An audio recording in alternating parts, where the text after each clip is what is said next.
அந்த தீர்மானத்தை உன்னையும் என்னையும் ரட்சிப்பதற்காகவே ஏற்கனவே எடுக்கப்பட்ட முடிவு. எத்தனை பேர் விசுவாசிக்கிறீங்க? அல்லேலூயா. ஆதிகாலம் முதல் ஆண்டவர் நம்மை ரட்சிப்பதற்காக தீர்மானம் எடுத்துட்டார். ஒரு நோக்கத்தை வைத்து விட்டார்.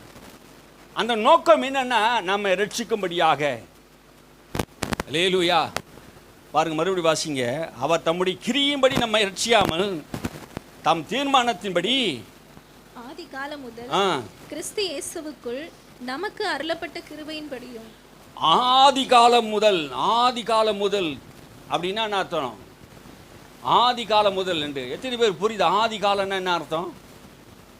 ஆதிகாலம், ஆதியிலே தேவன் வானத்தையும் பூமியும் சிருஷ்டித்தார். ஆதினா அதுக்கு முன்னாடி, வானத்தையும் பூமியும் படைப்பதற்கு முன்னாடியே, உலகம் தோன்றுவதற்கு முன்பாகவே கிறிஸ்துக்குள்ளே தேவன் நம்மை தெரிந்து கொண்டார். அல்லேலூயா. கிறிஸ்துக்குள்ளே தெரிந்து கொண்டாராம். இவர்களை கிறிஸ்து மூலமாக நான் மீட்க போறேன், இவர்கள் கிறிஸ்துவை விசுவாசிக்க போறார்கள் என்பதை ஆதி காலம் முதல் தீர்மானம் எடுத்தார். தீர்மானம் எடுத்தது தான் அவருடைய நோக்கமாக இருக்கிறது. ஏதோ இந்த காலத்தில் ஏதோ தீர்மானம் எடுத்து ஏதோ நம்முடைய நற்கிரி நிமித்தம் இவங்களை ரட்சிக்கலாம், நம்ம செய்த என்ன சொல்லுவாங்க, நம்ம செய்த நற்கிரிகள் அசைன்மெண்ட். ரட்சிப்பு என்பது ஒரு அசைன்மெண்ட் அல்ல, ஒரு ஹோம்வொர்க் அல்ல. இதை செய்தால் நான் உனக்கு ரட்சிப்பை தருவேன் என்று தேவன் சொல்லலை.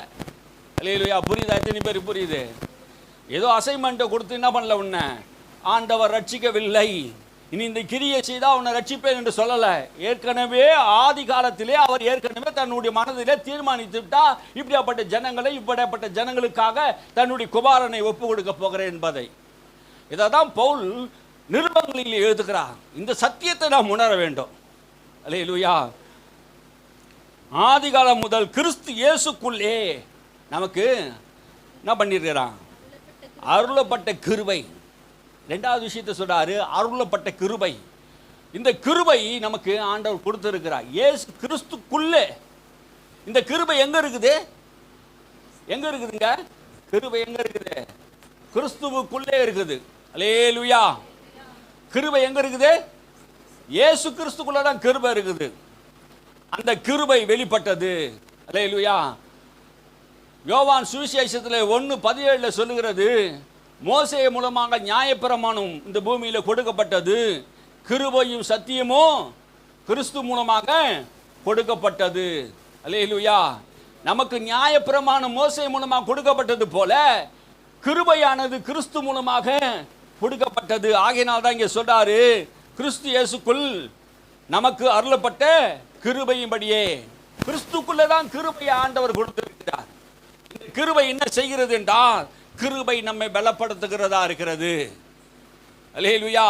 இந்த கிருபை நம்ம என்ன பண்ண, கிறிஸ்துவான சேரப்படுகிறது. கிருபை இல்லாவிட்டால் நீங்க தேவனிடத்தில் வரவே முடியாது. அல்லேலூயா. எத்தனை பேர் கிருபையை இழந்து இருக்கிறார்கள்?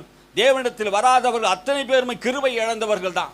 இன்னைக்கு இயேசுவை நம்பாத அத்தனை பேரும் கிருபை இல்லாதவர்கள் தான். ஆண்டவரை பூமியில எல்லாருக்கும் கிருபை கொடுத்திருக்கிறார். ஆனா இந்த கிருபையை சில பேர் தவறாக புரிந்து கொண்டு பாவம் செய்வதற்கு லைசன்ஸ் கொடுத்தா மாதிரி கிருபையை தேவன் கொடுத்திருக்கிறார், ஆகினாலே நான் பாவம் செய்வோம் என்று சொல்லி பிரசங்கிக்கிற கூட்டங்கள் உண்டு. சத்தியத்தை அறியாதவர்களாக, இந்த கிருபையை புரிந்து கொள்ளாதவர்களாக. கிருபை எதற்காக கொடுக்கப்பட்டது? பாவம் செய்வதற்கு லைசன்ஸாக கொடுக்கப்படல, பரிசுத்தமாய் வாழ்வதற்கு ஆண்டவர் கிருபையை கொடுத்தார். அல்லேலூயா. அல்லேலூயா சொல்லுங்க. அல்லேலூயா சொல்லுங்க. ஆமென். எதற்காக கிருபையை ஆண்டவர் கொடுத்தார்? பரிசுத்தமாய் வாழ்வதற்கு. இந்த கிருபை எதற்காக?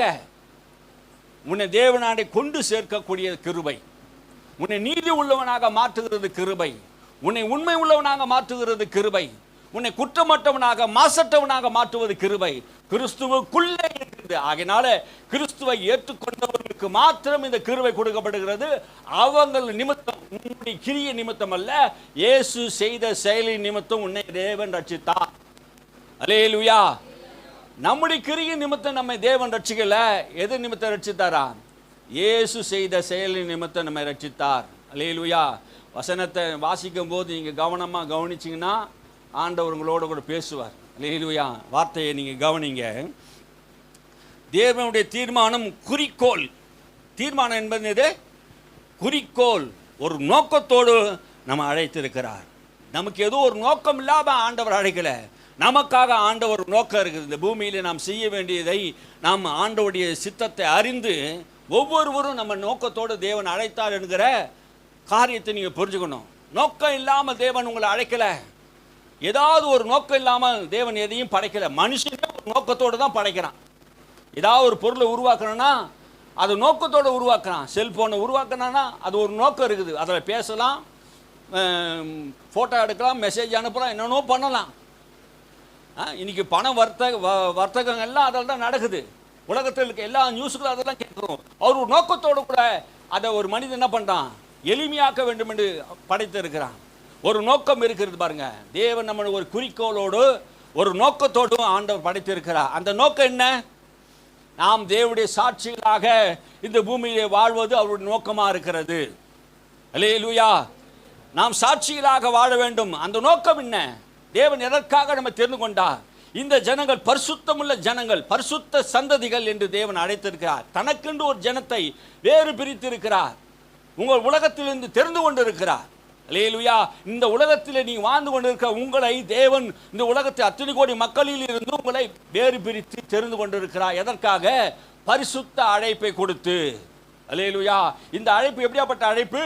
பரிசுத்த அழைப்பு. பேதுரு சொல்லும்போது சொல்றாரு, நான் பரிசுத்தராய் இருக்கிறது போல நீங்களும் உங்கள் நடக்கையிலே எல்லாவற்றிலும் பரிசுத்தராய் இருங்கள். தேவன் பரிசுத்தர். ஆகினால் நாம் பரிசுத்தராய் இருக்கும்படியாக தேவன் பரிசுத்த அழைப்பை கொடுத்திருக்கிறார். நாம் அசுத்தமாய் வாழ்வதற்காக அல்ல, பரிசுத்தமாய் வாழ்வதற்கு ஒரு அழைப்பு. பரலோகத்தின் தேவனிடத்திலிருந்து கிறிஸ்து மூலமாக பாவத்தை பரிகரித்து ஜீவனையும் அழியாமையும் இந்த பூமியில வெளிப்படுத்தின, சுவிசேஷத்தின் மூலமாக வெளிப்படுத்தின அந்த இயேசுவுக்கு சாட்சியாக வாழ்வதற்கு அந்த பரம அழைப்பின் பந்தய பொருளை லக்கை நோக்கி நாம் தொடர்ந்து ஓடுவோம் என்றால் அந்த சாட்சியான வாழ்க்கை நாம் வாழ்வோம். அல்லேலூயா. இயேசு கிறிஸ்துவுக்காக வாழ்கிற வாழ்க்கை சாட்சியான வாழ்க்கை. அல்லேலூயா. இயேசுவை ரட்சகர் என்று ஆண்டவர் என்று சொல்லி உன் வாழ்க்கையில நீ அறிக்கை பண்ணிக்கிட்டே இருப்பீன்னா இயேசு வரும் வரைக்கும் இந்த பூமியிலே அந்த ரட்சிப்பை நீ காத்துக்கொண்டே இருப்ப என்றால், நீ அந்த பரிசுத்தரை நம்புவ என்றால், அவர் ரத்தத்தை விசுவாசிப்பேன்னா, அவர் உனக்காக மரித்ததை நீ விசுவாசிப்பேன்னா அவருக்கு நீங்க சாட்சிகளாக இருப்பீர்கள். அல்லேலூயா. அவருக்கு சாட்சிகளாக ஒரு நோக்கத்தோடு உங்களை படைத்தார். உலகத்தில் எத்தனையோ கோடி மக்கள் தேவனை விசுவாசிக்கிறத, அவர் ரட்சகர் விசுவாசிக்கிறது இல்லை. உன்னை என்ன ஒரு நோக்கத்தோடு அழைத்தார். அல்லேலூயா. நீ அவரை விசுவாசிக்க வேண்டும். இயேசுவை விசுவாசிப்பது தான் உன்னுடைய அழைப்பாக இருக்கிறது. உன் வாழ்நாள் முழுவதும் அவரை தேடுவது தான் அவருடைய அழைப்பாக இருக்கிறது. நீ முழு இருதயத்தோடு முழு ஆத்மாவோடு பிள்ளைகளை நீ தேவனை தேடணும். அல்லேலூயா. என் வாழ்நாள் முழுவதும் நான் இயேசுவுக்காக வாழ்வேன், அதுதான் உன்னுடைய அழைப்பு. அல்லேலூயா. எல்லாருக்கும் ஒரே அழைப்பு. தேவ பிள்ளைகளே, எல்லாருக்கும் ஒரே அழைப்பு. உன் ரட்சகரை நீ அறிய வேண்டும், உன் தேவனை நீ அறிய வேண்டும், அவர் யார் என்பதை நீ அறிந்து கொள்ள வேண்டும். ஒரு பரிசுத்த அழைப்பை உனக்கு கொடுத்து அவரை விசுவாசிக்கும்படியாக, அவரை நம்பும்படியாக ஒரு அழைப்பை, ஒரு நோக்கத்தை தேவன் வைத்திருக்கிறார். அல்லேலூயா. அவருடைய சித்தத்தின்படி, அவருடைய திட்டத்தின்படி நாம் வாழ்வதற்காக நம்ம அழைத்திருக்கிறார். அல்லேலூயா. அவருடைய திட்டத்தின்படி, அவருடைய தீர்மானத்தின்படி. அவருடைய தீர்மானம் என்ன, அவருடைய திட்டம் என்ன என்பதை நாம் அறிய வேண்டும். அவருடைய தீர்மானமும் திட்டமும் நாம் ஆசீர்வதிக்கப்பட வேண்டும். நாம் ஆசீர்வாதமாக பூமியில் வாழ வேண்டும். தேவனுடைய மக்களாக, தேவனுடைய பிள்ளைகளாக நாம் மகிழ்ந்து களி கூற வேண்டும். அல்லேலூயா. மகிழ்ச்சியோடு இருக்கணும், கவலையற்றவளாக இருக்கணும். இயேசு இந்த பூமியில் வந்தபோது நீங்கள் ஒன்றுக்கு கவலைப்படாதீர்கள் என்று சொன்னார். அல்லேலூயா. என்னத்தை உடுப்போம், என்னத்தை உண்ணுவோம், என்னத்தை குடிப்போம், என்னத்தை புசிப்போம் என்று ஒன்றுக்கு கவலைப்படாதீங்க. காகங்களை கவனித்து பாருங்க, குருவிகளை கவனித்து பாருங்க. ஆண்டவர் சொல்றார், எல்லாத்தையும் கவனித்து பாருங்க, அவைகளை நான் போஷிக்கிறேன். மனுஷனே, நீ விசேஷித்தமானவன், நீ என்னாலே நீ உருவாக்கப்பட்டவன். நான் உன்னை ஏற்கனவே இந்த பூமியில தெரிந்து கொண்டிருக்கிறேன். உலகம் உண்டாவதற்கு முன்பாக உன்னை நான் தெரிந்து கொண்டேன். உன்னுடைய கருவிலே நீ உருவாக முன்னே என் கண்கள் உன்னை கண்டது. நான் எப்படி உன்னை கைவிடுவேன்? நீ கவலைப்படாத.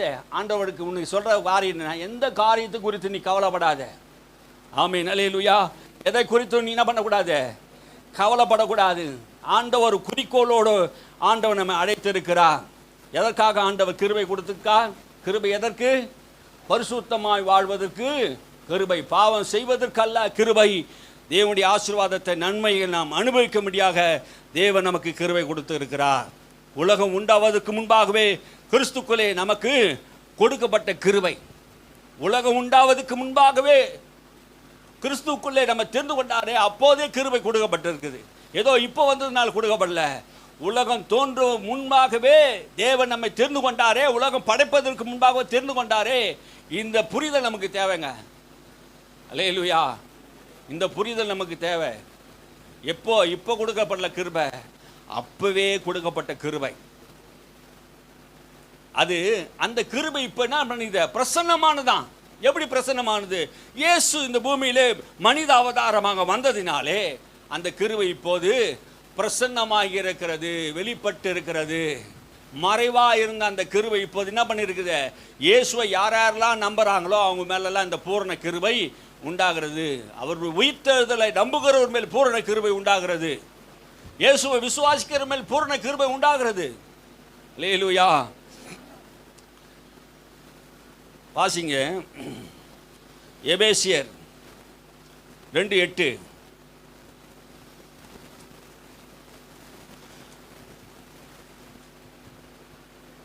கிருபையினாலே விசுவாசத்தை கொண்டு ரட்சிக்கப்பட்டீர்கள், இது உங்களால் உண்டானதல்ல, இது தேவனுடைய ஈவு. கிருபையினாலே விசுவாசத்தை கொண்டு ரட்சிக்கப்பட்டீர்கள். கிருபையினாலே விசுவாசத்தை கொண்டு இப்போ நம்மளுக்கு எப்படி ரட்சிப்பு வந்தது?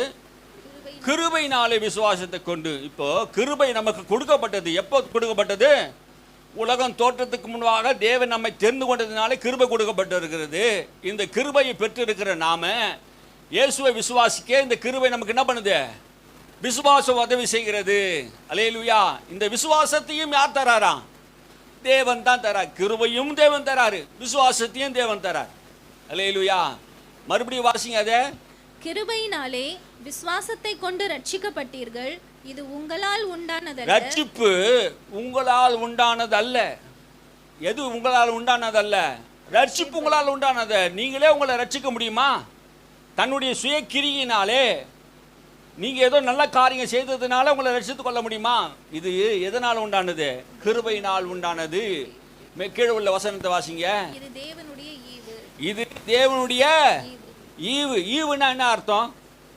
ஈவுனா என்னங்க அர்த்தம்? ஈவு, லீவு தான் கேள்விப்பட்டிருக்கோம். ஈவு எங்க நாங்கள் கேள்விப்பட்டோம்? ஈவு என்றால் கொடை.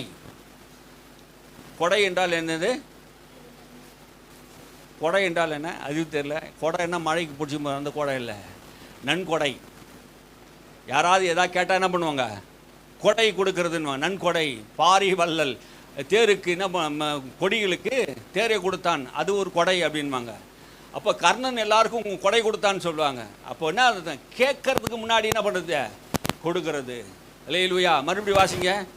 கிருபையினாலே விசுவாசத்தை கொண்டு ரட்சிக்கப்பட்டீர்கள். கிருபையை நீங்கள் கேட்கல, விசுவாசத்தையும் கேட்கல, அதுதான் கொடை. அல்லேலூயா. புரிஞ்சுக்கிட்டுங்களா? நான் இன்னும் ஓடுற மாதிரி இல்லை. இனிமேல் வசனத்தை நான் என்ன பண்ண போகிறேன்? தெளிவாக உங்களுக்கு சொல்லிட்டு போகிறேன். கிருபைன்னா என்ன, விசுவாசம்னா என்ன? அது ஒரு கொடை, நன்கொடை. அல்லேலூயா. நல்ல கொடையை நமக்கு தேவன் என்ன பண்ணிருக்கிறாரு? கொடுத்திருக்கிறார். இது உங்களால் உண்டானது அல்ல. இது உங்களால் உண்டானது அல்ல. நீங்க ஏதோ நல்ல காரியத்தை செய்ததினாலே, நன்மை செய்ததினாலே உண்டாகிற ரட்சிப்பு அல்ல. உங்கள் நற்கிரியை பார்த்து தேவன் ரட்சிக்காமல் மேன்மை பாராட்ட. ஒருவரும் பெருமை பாராட்டது படிக்கு இது கிரியைகளினால் உண்டானதல்ல. ஒருவனும் மேன்மை பாராட்டாதபடிக்கு இது கிரியினால் உண்டானதல்ல. எது கிரியினால் உண்டானதல்ல? ரட்சிப்பு. ஒருத்தன் கூட மேன்மை பாராட்ட முடியாது. என்னை தேவன் ரட்சித்துட்டாரு, என்னை மீட்டெடுத்துட்டாரு அப்படின்னு சொல்லி என்னுடைய சுய கிரியினாலே நான் என்னை ரட்சித்தேன், நான் செய்த உபவாசம், நான் செய்த ஜபம், நான் வாசித்த வேத வாசிப்பு, நான் செய்த ஊழியம் தான் என்னை ரட்சித்ததுக்கு யாரும் என்ன பண்ண முடியாது. உன் கிரியினால் உண்டானதல்ல. அல்லேலூயா. இது உன் கிரியினால் உண்டானதல்ல, இது தேவனுடைய ஈவு. கீழே உள்ள வசனத்தை வாசிங்க. ஏனெனில் நற்கிரியைகளை செய்கிறதற்கு நாம் கிறிஸ்து இயேசுவுக்குள் சிருஷ்டிக்கப்பட்டு தேவனுடைய செய்கையாய் இருக்கிறோம். அவைகளில் நாம் நடக்கும்படி அவர் முன்னதாக அவைகளை ஆயத்தம் பண்ணி இருக்கிறார். முன்னதாகவே ஏற்கனவே ஆயத்தம் பண்ணி தான் என்ன பண்ணாரு? நீயும் நானும் நற்கிரியை செய்வதற்காக இந்த விசுவாசமும் கிருபையும் தேவன் ஏற்கனவே முன்னதாகவே, எப்போ முன்னதாகவே? உலகம் தோன்றுவதற்கு முன்பாகவே, காலங்கள் உண்டாவதற்கு முன்பாகவே, உலகம் படைப்பதற்கு முன்பாகவே அவருடைய தீர்மானத்தில் நாம் இருந்திருக்கிறோம். கிறிஸ்துக்குள்ளே தேவன் தெரிந்து கொண்டாராம். உலகத்தை படைப்பதற்கு முன்பாகவே கிறிஸ்துக்குள்ளே தான் எல்லாவற்றையும் உண்டாக்க போகிறோம். உண்டானது ஒன்றும் கிறிஸ்து அல்லாமல் உண்டாகவில்லை. படைக்கப்பட்டதெல்லாம் கிறிஸ்து மூலமாக தான் படைக்கப்பட்டது. அவருடைய வார்த்தை மூலமாக தான் படைக்கப்பட்டது. நீங்களும் நாங்களும் கிறிஸ்துக்குள்ளே இருக்கிறோம்.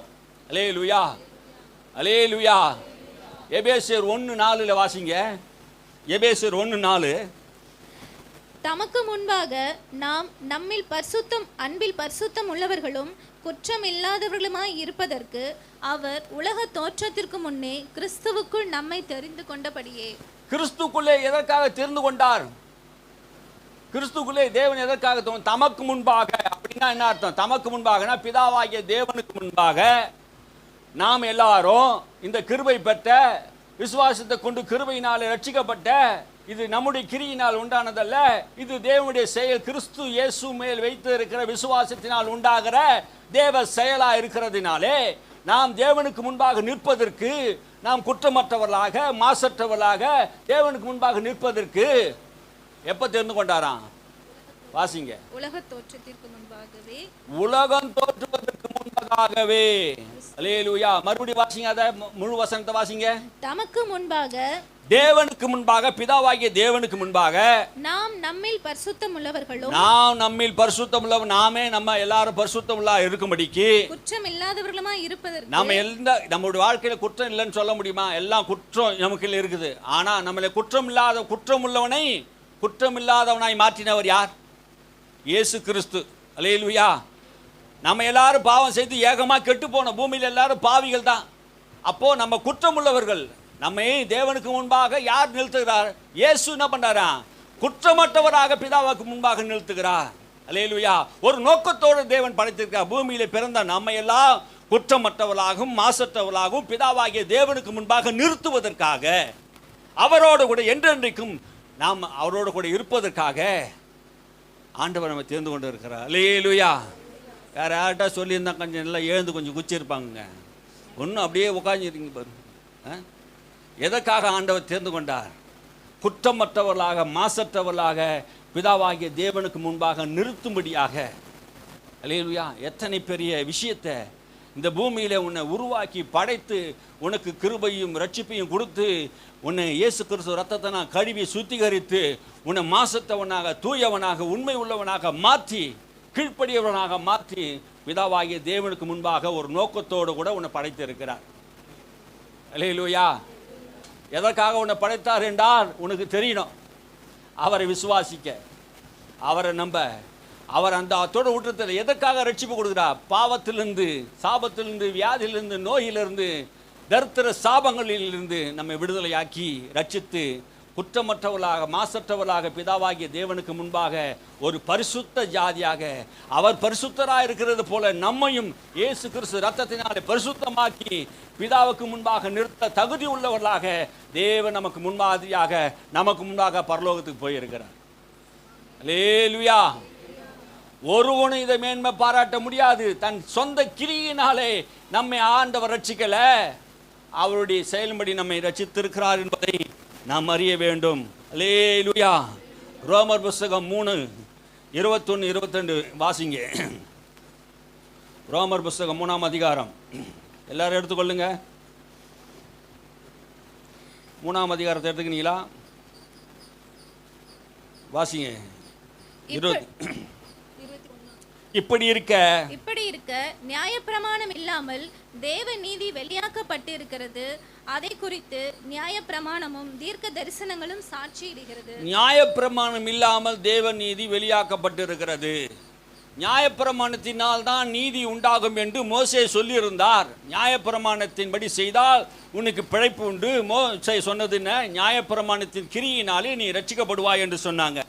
ஆனால் பவுல், அப்போஸ்தலனாகிய பவுல் என்ன சொல்கிறார்? 20 வசனத்தை நீங்கள் வாசித்தீங்கன்னா, இப்படி இருக்க பாவத்தை அறிகிற அறிவு நியாயப்பிரமாணத்தினால் வருகிறபடினால், அப்போ நியாயப்பிரமாணம் பாவத்தை அறிகிற அறிவை தான் தந்தது.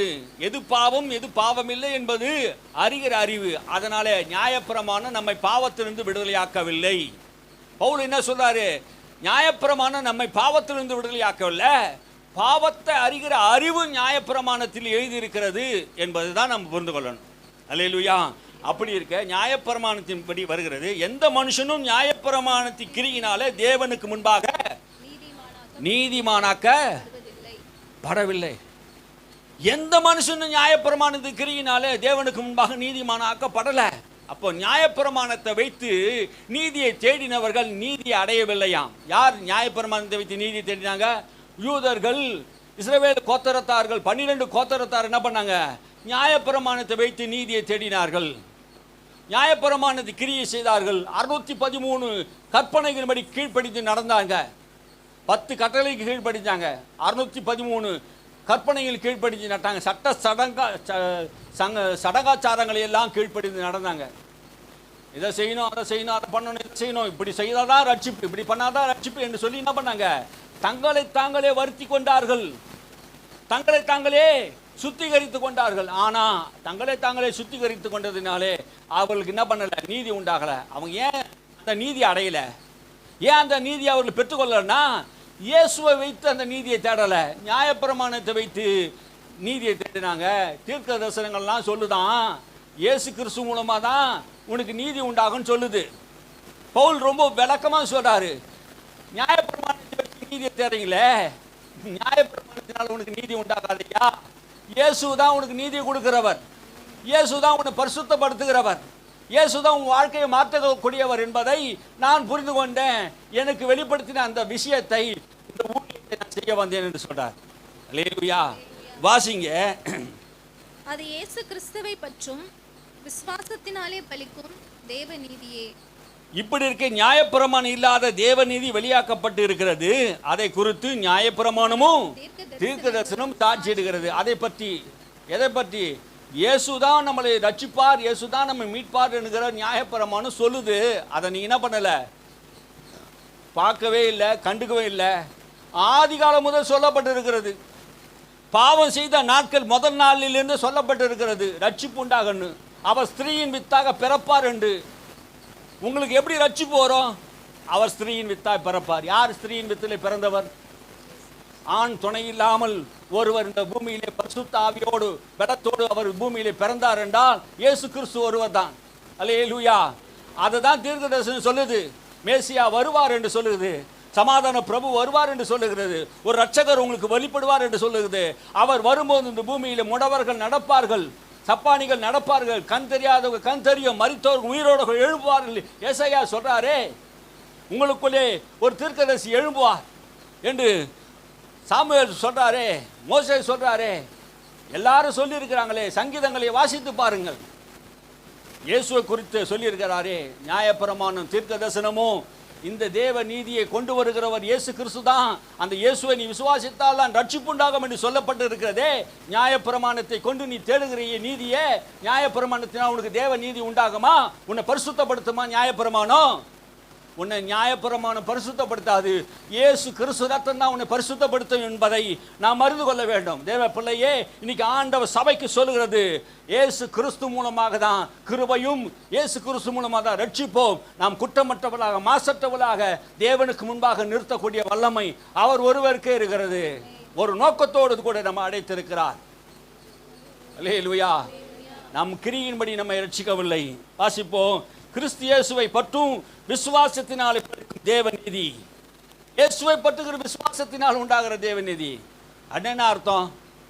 நீ இயேசு விசுவாசத்தினால் தான் உனக்கு என்ன பண்ணுதான்? நீதியே, தேவநீதியே உண்டாகுது. தேவநீதி, தேவநீதி எப்படி உண்டாகுது?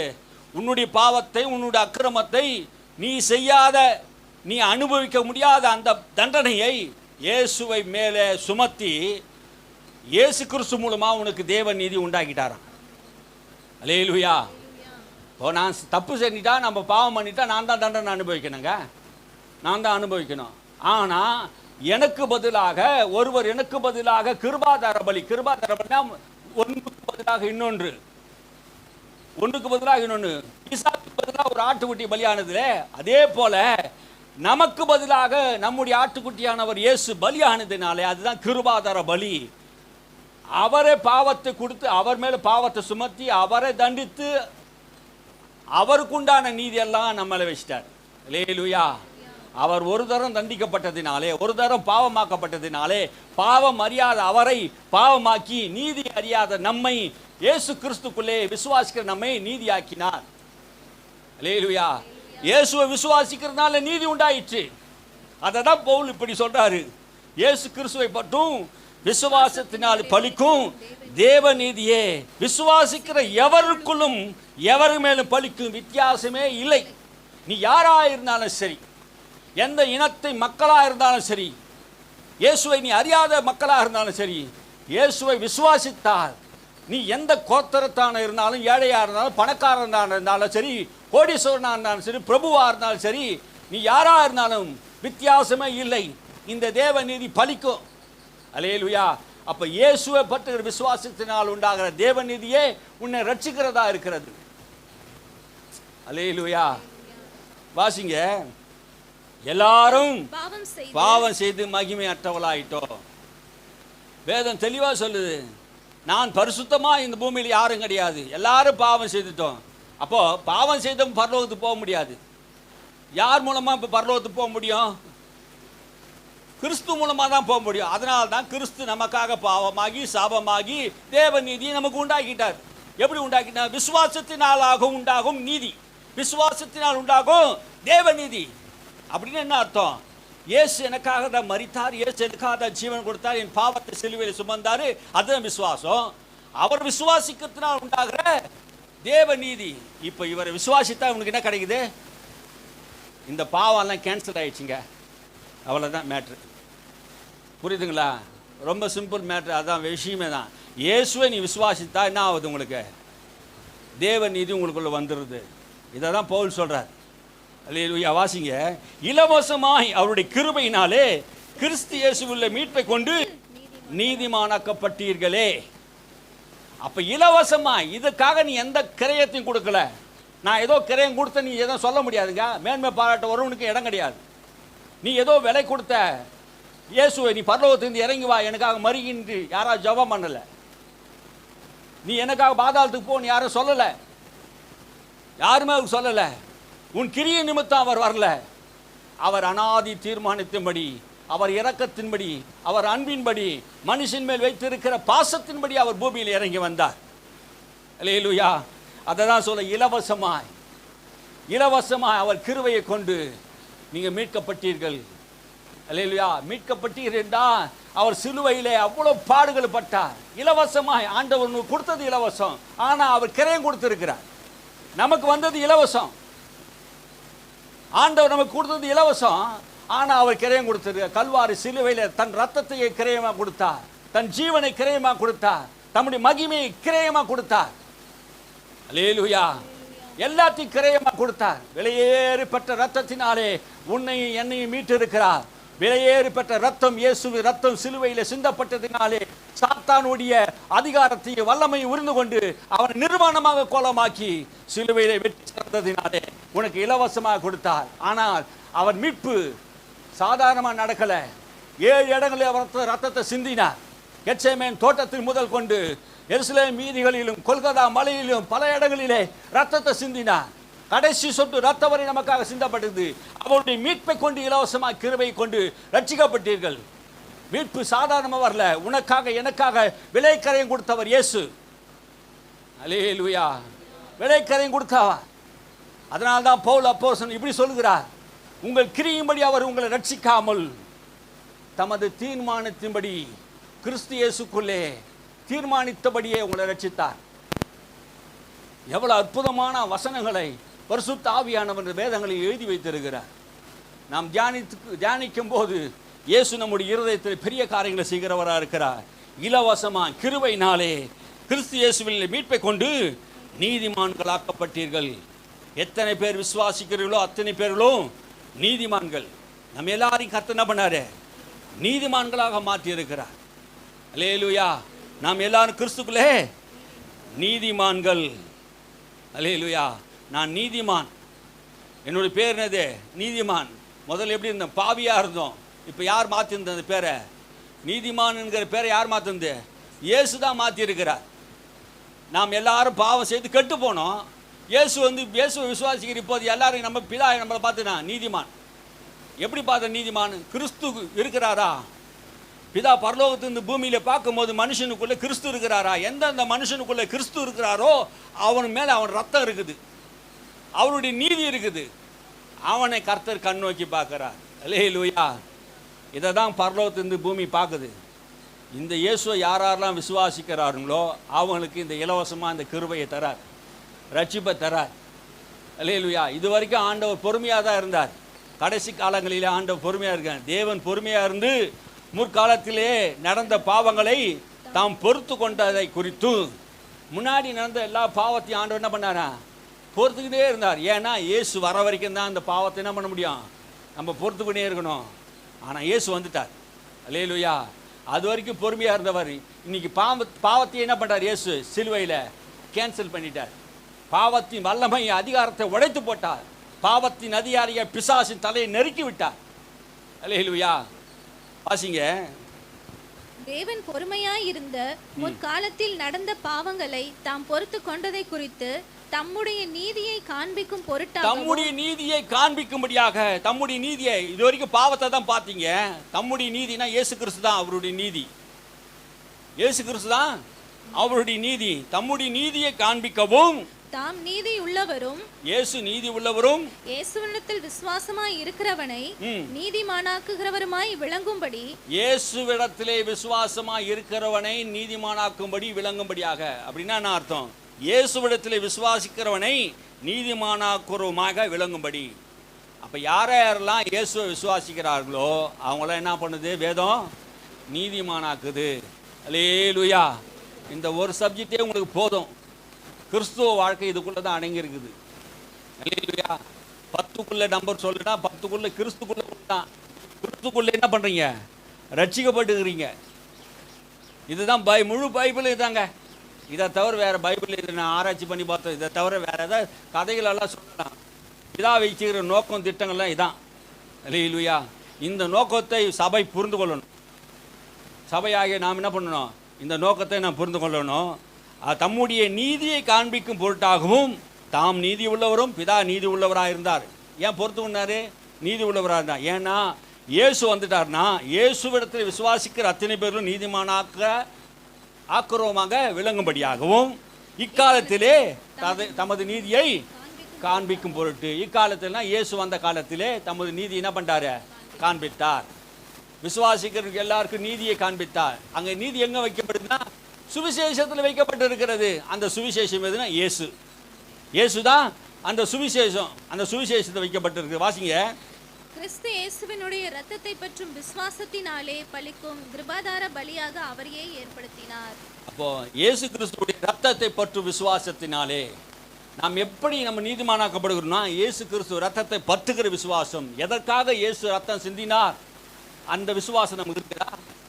ஏன் ரத்தம் சிந்தினார்? யாருக்காக சிந்தினார்? எதற்காக சிந்தினார்? எப்போ சிந்தினார்? அது அந்த விசுவாசம் நமக்கு இருக்குதா? அதை பற்றுகிற விசுவாசத்தினாலே கிருபாதார பலியாக அவரையே ஏற்படுத்தினார். கிருபாதார பலியா ஒன்றுக்கு பதிலாக மற்றொன்று நம்மை மீட்பதற்காக அவரையே பலியாக ஒப்பு கொடுத்து நம்ம என்ன பண்ணாராம்? ரட்சித்தா. இப்படி இருக்க மேன்மை பாராட்டல் எங்கே? இப்படி இருக்கும்போது கிறிஸ்து உங்களுக்காக மரித்ததினால ரட்சிப்பு உண்டாக்கினதுனால நீ எப்படி மேன்மை பாராட்ட முடியும்? என் சொந்த கிரியினா தான் என்னை தேவன் ரட்சித்தார் என்று நீ எப்படி சொல்ல முடியும்? சொல்ல முடியுமா? எங்கேயாவது யாராவது மேன்மை பாராட்ட முடியுமா? என் பரிசுத்த உபவாச ஜபம், நான் கொடுத்த காணிக்கை, நான் செய்த ஊழியம், நான் செய்த தான தர்மம், நல்ல காரியங்கள் தான் தேவன் ரட்சித்தார் என்று யாராவது சொல்ல முடியுமா? உங்கள் மேன்மை பாராட்டுல எங்கே? அவரையே தேவ நீதியாக உண்டாக்கி உங்களுக்கு தேவ நீதியை உண்டாக்கினவர் அவர் தானே. அது நீக்கப்பட்டது. மேன்மை என்னது? உங்களை குறித்து மேன்மை நீக்கப்பட்டது. அது உங்களால் உண்டானதல்ல. ரட்சிப்பு உங்களால் உண்டானதல்ல, அது தேவனுடைய ஈவு. மனுஷனால் கூடாதது தேவனால் மாத்திரம் கூடும். மனுஷன் எல்லாத்தையும் செய்ய முடியும், ஆனால் ரட்சிப்பை ஒருவனால் உருவாக்க முடியாது. ஒரு மனுஷன் போய் என்ன பண்ண முடியாது? ரட்சிக்க முடியாது. சும்மா பூமியில் ஏதாவது சொல்லலாம். ரட்சிப்பு தேவனுடையதாக இருக்கிறது. எந்த பிரமாணத்தினாலே? ம் கிரியா பிரமாணத்தினாலேயா அல்ல விசுவாச பிரமாணத்தினாலேயே? கிரிய பிரமாணத்திலே இல்லை விசுவாசத்தினா? எதனால நீ ரட்சிக்கப்பட்ட? எதை கிரிய செய்தனால் ரட்சிக்கப்பட்டியா இல்லை விசுவாசத்தினால் ரட்சிக்கப்பட்டியா அப்படி பவுல் கேட்குறார். இல்லை, கிரியா பிரமாணத்தினால விசுவாச பிரமாணத்தினாலே நான் ரட்சிக்கப்பட்டேன். ஆதலால் மனுஷன் நியாயப்பிரமாணத்தின் கிரிகள் இல்லாமல் விசுவாசத்தினாலேயே நீதிமானாக்கப்படுகிறான் என்று தீர்க்கிறோம்.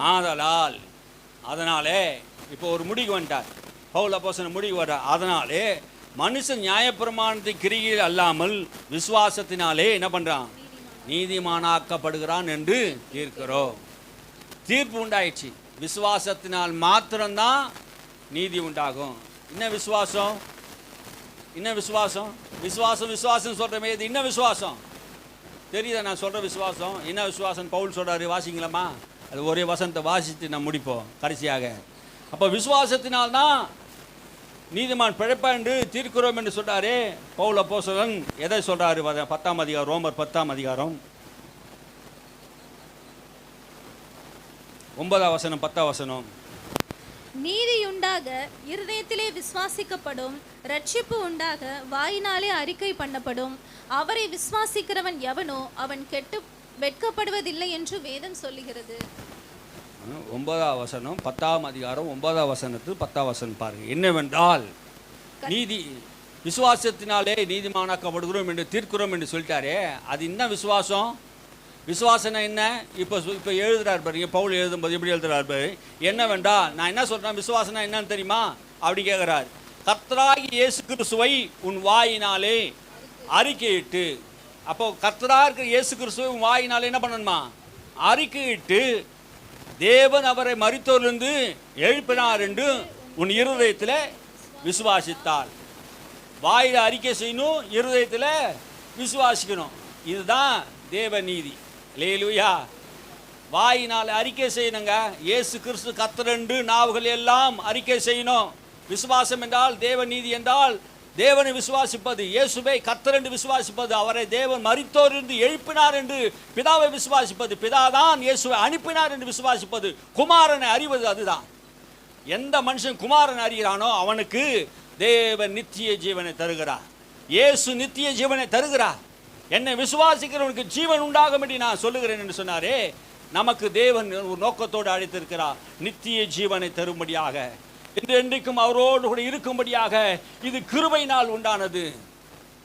அல்லேலூயா. வாசிங்க.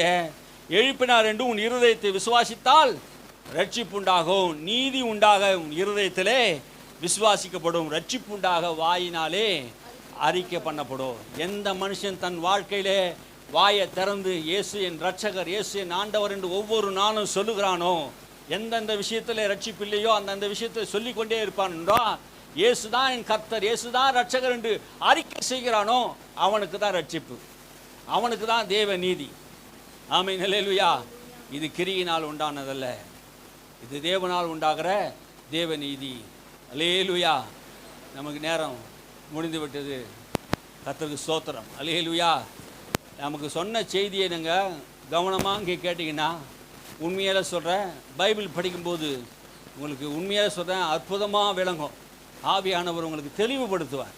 நாம் யார், நமக்கு என்ன கொடுக்கப்பட்டு இருக்கிறது என்பதை நாம் அறிந்து உணர்ந்து வேதத்தை வாசிக்கும் போது ஆவியானவர் நமக்கு உதவி செய்கிறவராக இருக்கிறார். இன்னும் ஜெபம் பண்ணுவோம்.